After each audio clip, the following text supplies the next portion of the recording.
Greening Australia is very excited to be working with the Department of Water and Environmental Regulation on a project which is both employing young Indigenous people to train them in seed collection and other conservation and land management activities, and also to do some important conservation and restoration work to offset some of the clearing that has happened in habitat, particularly for the Carnaby's cockatoos. With the last 6 to 7 months is having all the young rangers on ground, protecting all these areas now and looking after their boodja. And a really good part of it is they're all our Wadandi kids, and what makes me proud of them all as being Wadandi kids, and to actually have the grannies here working as well. And working alongside Greening Australia, you know, they've come in and helped us to get it really rolling here. Work on, you know, re-vegging and seed collecting and replanting and looking after boodja.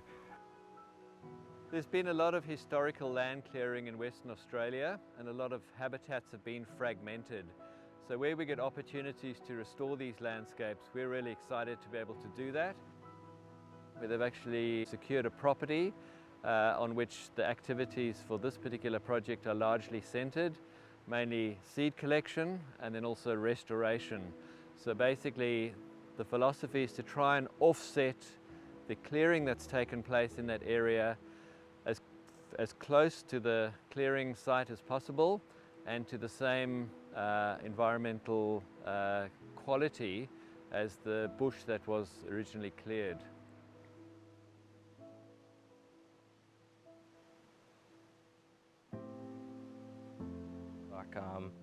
I wasn't too sure what I was going to do, and it was all a bit in the air. I was losing track a bit, I was going off track a bit, I was coming back, and then I'd go off track again, and it was just a sort of like a cycle. And yeah, and then it sort of all stopped happening when I met Sean, and he got me into this program a lot more and engaged me a lot more, yeah. Yeah, I don't really know how to explain the feeling of moving back from the city and having the opportunity to work here on country. And I've been learning a lot about the trees and different species of plants and animals, and so that's quite interesting. Something I would have thought I would understand and learn.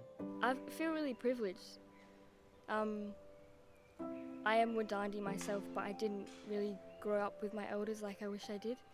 But being out here with Wayne and Tony a lot more, and Zach, I don't know, they're teaching me a lot that what I wish I was taught when I was younger.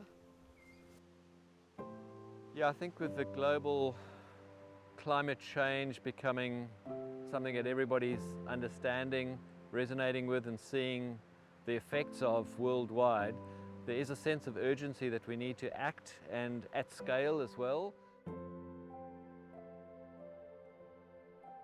I would encourage people to go and talk to some of these young folk who've been involved in this project and see how that affected their lives and what experience they can share and what they would recommend in the future, because such a project, which is, you know, not massive in its scope, has on a person's life and therefore on a community and a landscape's life and enduring opportunities to restore itself into the future.